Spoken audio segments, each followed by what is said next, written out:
gravity.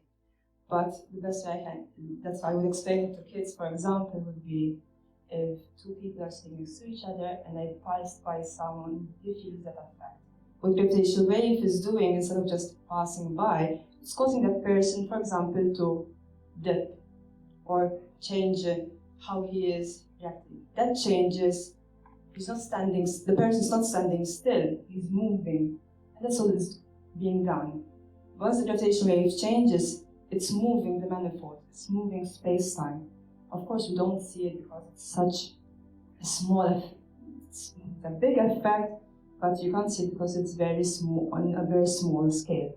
It's a great effect because it's holding everything together at the end of the day. It doesn't just do gravitational, it does other stuff, it's these neutrino physics, dark energy, dark matter, all these things.